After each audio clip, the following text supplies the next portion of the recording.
Apa nih guys? Nunggu sih. Bro lewat ke, bapang can gede.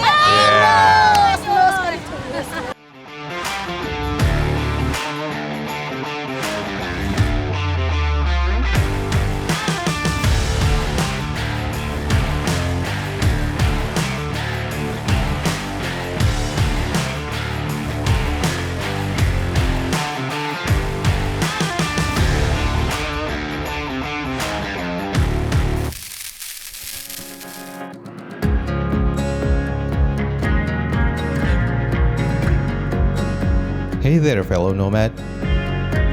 After spending several days driving around the highland of West Java, now I'm going to go to the lowland area. The wind blowing around me brings the smell of ocean air. I can't wait to get to my next destination. This road leads to Ranca Buaya, a coastal area in the Garut Regency. It will be a long road, so bear with me, okay?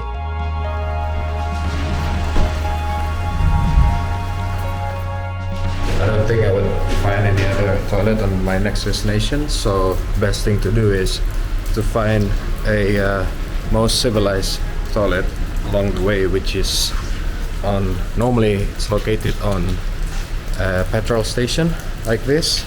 So I just took a shower and did number 5, number 2, and I'm gonna go heading to my next destination now.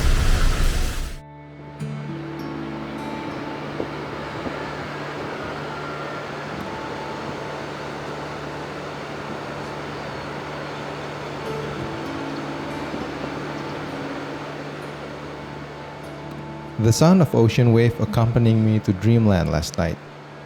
The best sleep I had in these several days. I need to stretch my muscles a bit before starting this day. The salty air and the strong wind really waking me up completely. No coffee needed for this morning.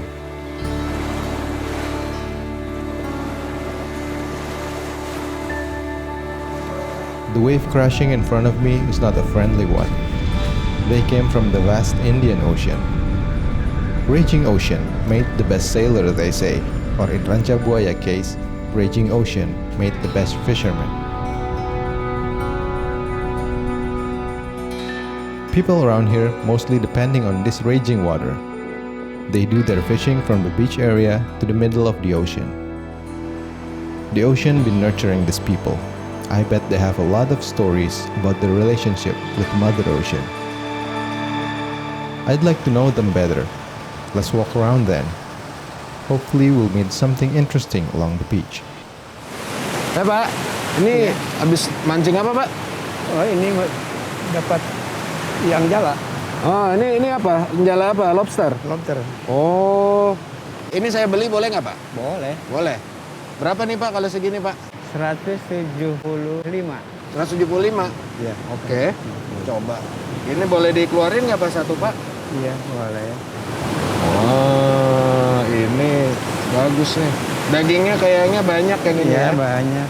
Oke lah, saya ambil, Pak, ya, kalau gitu ya. Iya. Mau saya masak nih. Iya. Makasih, Pak, ya, kalau gitu. Iya.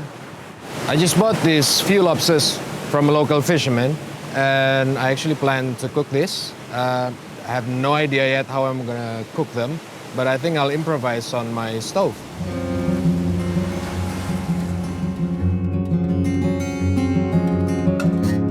Turns out that catching fish for the daily consumption is not the easiest thing for the local fishermen. I'm going to talk to them about it.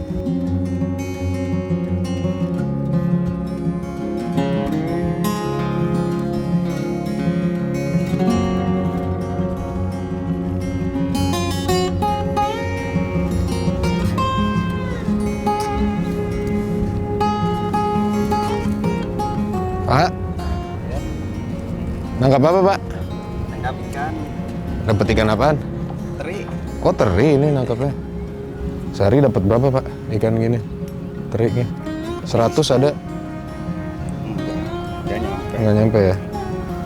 Ini si ibu berarti ini juga, nyari teri juga ya? Iya.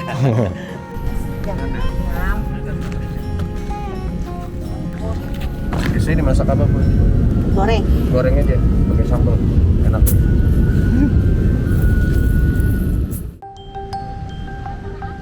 The people of Ranca Buaya is really having a personal relation with the ocean. I might say salt water running through their veins.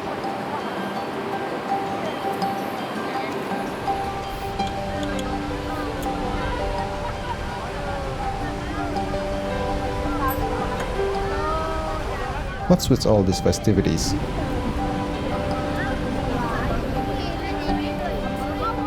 It's like they're having a ceremony or a ritual. I better check it out.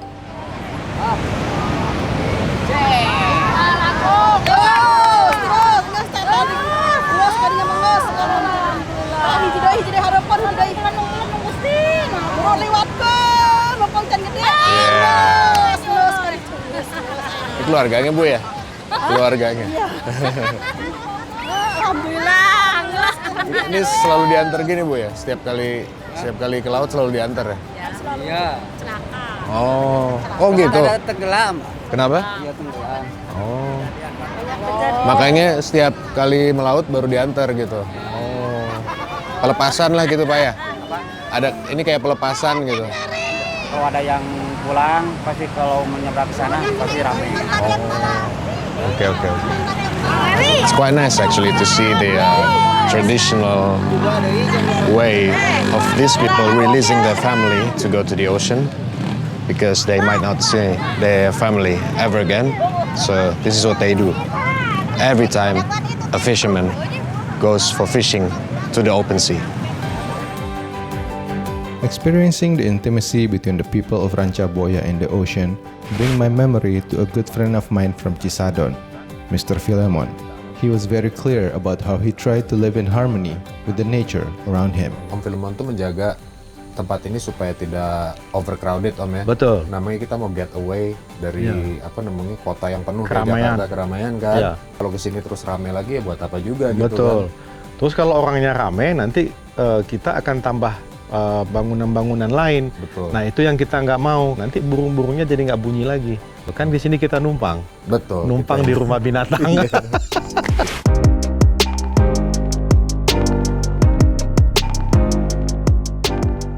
I feel so blessed meeting these incredible characters along my journey.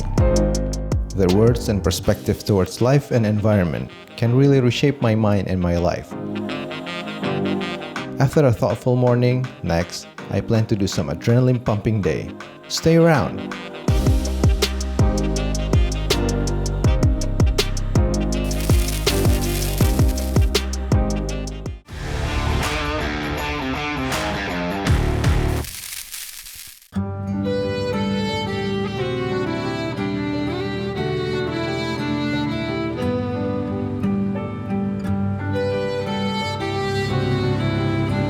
The day started with salty wind flowing through my hair and soft breeze gently rubbing against my skin.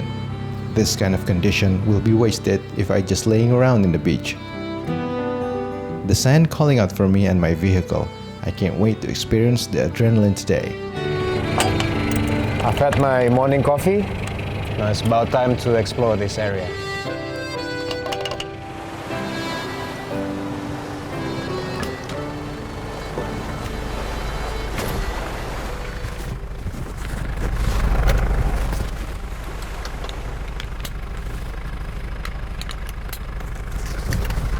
Let's roll.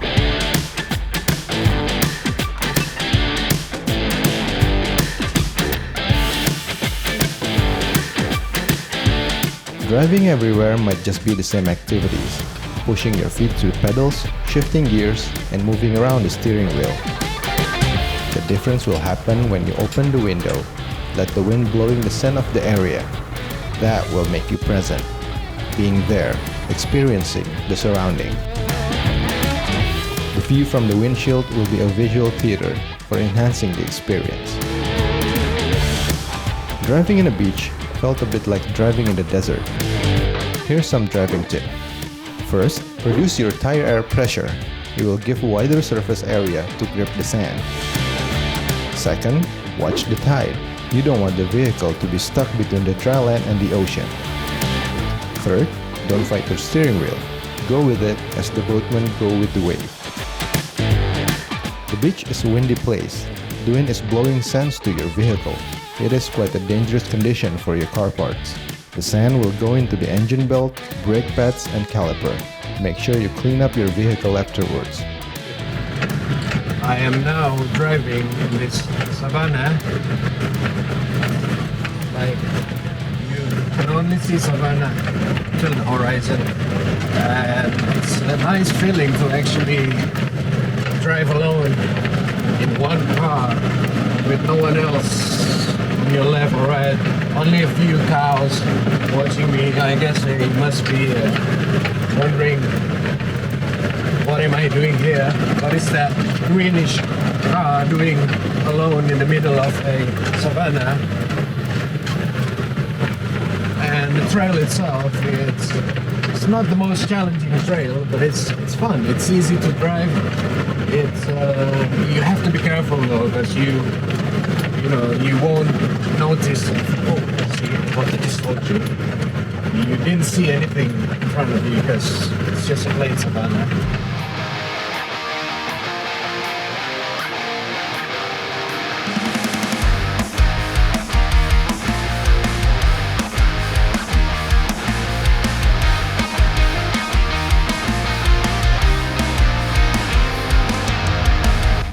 Okay, I'm going back to the camp now. I'm gonna prepare some lunch because I'm quite hungry after the recovery to get this vehicle out from the ditch. And the key to good journey is to just enjoy your journey. Try to make it as enjoyable as possible. Now I'm going up this hill. Let's go.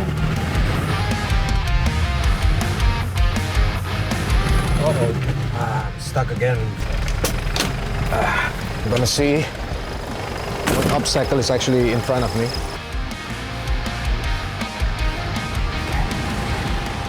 Even though I followed those beach driving tips, apparently the beach got me. Here's what should we do when we get stuck in the sand. Make sure you bring your recovery kit. It's a must, especially when you're driving alone. Wear gloves. Protect your hands from the friction and whatnot. A wound on your palm will be a disaster for a road trip. Use your winch. A good winch is one that can pull the whole weight of your vehicle. Make sure you know how heavy your car is. Pulling a winch needs a meticulous preparation. A snapped steel wire will do some serious damage, so be extra careful. After every preparation finished, it's time to push the car out of the sand.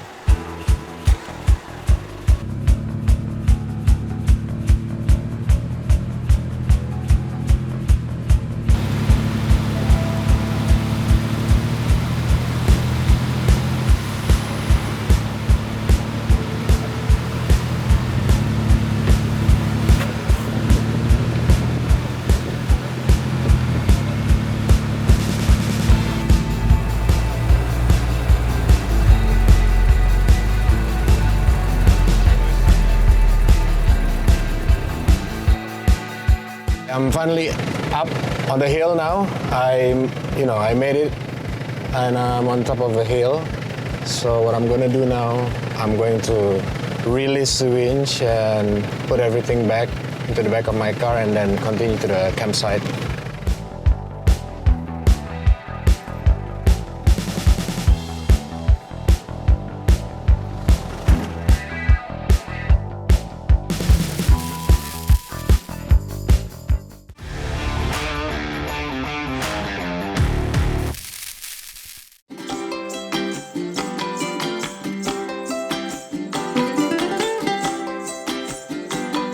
Along this journey, my mouth has learned something about the food ingredients. The most delicious food is cooked with the freshest ingredients. I think it will be a great idea to cook the lobster that I got from the fisherman today. I've done my shopping, so this is what I got. Some lobsters, and I also have prepared some of the ingredients like onion, lemon, paprika, cheese, garlic, and I'm going to prepare the the onion first now.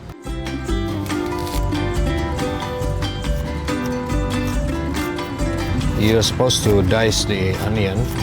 Now that chopping is done, I'm going to also chop the garlic.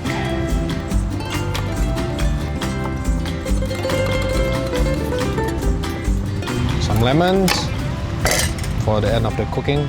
All the ingredients are ready. I'm going to prepare the lobster now. Put it here. And the thing with lobster, you gotta make the hit just right here. And then you're going to hit the knife like this.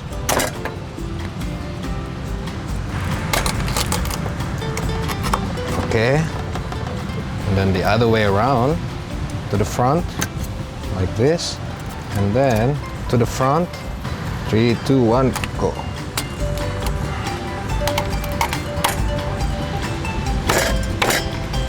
Okay, done. Now, I'm going to prepare the lobster. Let's turn on the stove. Okay, done. Put some olive oil to season the cast iron pan, especially this part. Okay, now let's put the garlic and the onion in. That'll take a bit while.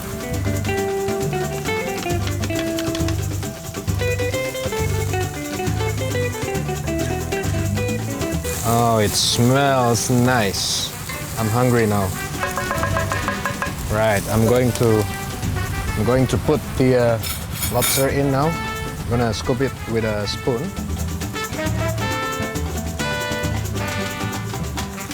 Okay, next one coming in. Okay, second meat is out. Gonna leave the shell there.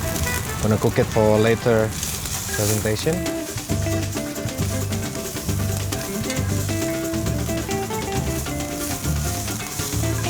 Gonna cook the lobster until it's a little bit red. It looks nice and cooked.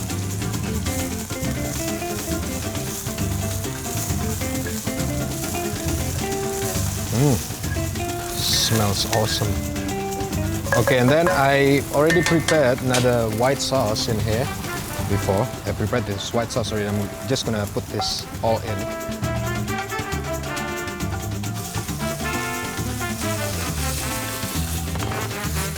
And then I'm going to put a little bit of lemon in. Squeeze some lemon in. Then some seasoning, easy one. Salt and pepper, black pepper,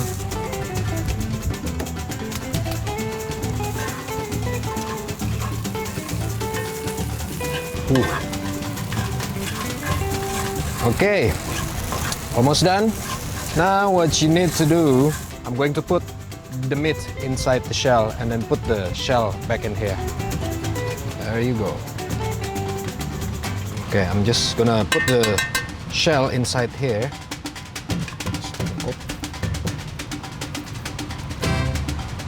Okay, now the shell. Put the meat back in. I forgot the cheese. I'm gonna grate the cheese with a grater here.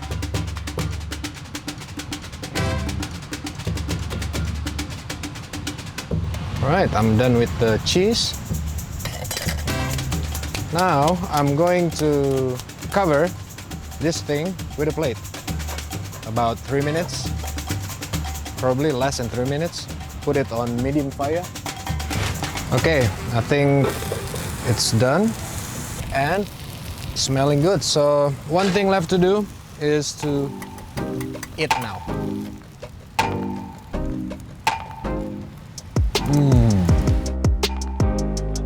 Flawless. I mean, nothing is better than a fresh caught lobster cooked in the outdoor and eaten by me. Perfect. A full belly comforted me. It made my mind wandering to the experience I had along this nomadic trip. What has it brought me? Let me share it to you. For this trip in West Java, I have to prepare the car and the trailer. It's two things, because I'm going to tow this trailer along my journey in West Java. I went to Cisadon. In Cisadon, I went to a small village where the houses are powered by the small micro-hydros power plant. And then after that, I went to see the coffee plantation, where I see how they harvest the luwak coffee as well. Soalnya dia kan ikut panen juga, ikut makan. Iya, dia ikut panen. Iya, ikut panen. Panen duluan ya. Ya, panen duluan lah dia. In Bukanegara, Benny told me how to do spear fishing. It was pretty nice experience because I've never done it. I got a fish. Go on. And after that, I cooked it. And I ate it for my lunch. It's very good. The next day, I went to Sukawana. The place was nice. It was in the pine forest. I did yoga in the morning with some friends of mine. I went off-roading until it was dark. And I got stuck somehow. Luckily, I have a friend, somewhere around there. So I gave him a call and he came and rescued me. Ada pilihan lain kecuali nelfon lo. Gak apa-apa, Don. Pokoknya gue ada untuk lo, Don. Okay, mantap. Now the next day is a bit different. I went up to the Padaringan hill using a trail motorbike. And from there, I can see the beautiful view of Lake Cilenca. From there, I went down to the lake and then I see my friend and went paddling together on a canoe. That not necessarily less money, it's just that different formula of generating money and income. The pandemic also pushed us into quite a good direction in terms of ecotourism.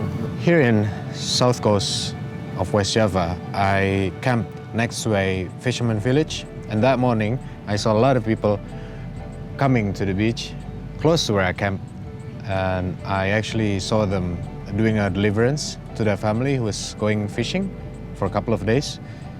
It's a local traditional, so their family is actually taking them to the beach and releasing them and wishing them well. This whole journey in West Java has refreshed my mind and my body. I'm going to continue exploring the beautiful landscapes of Indonesia.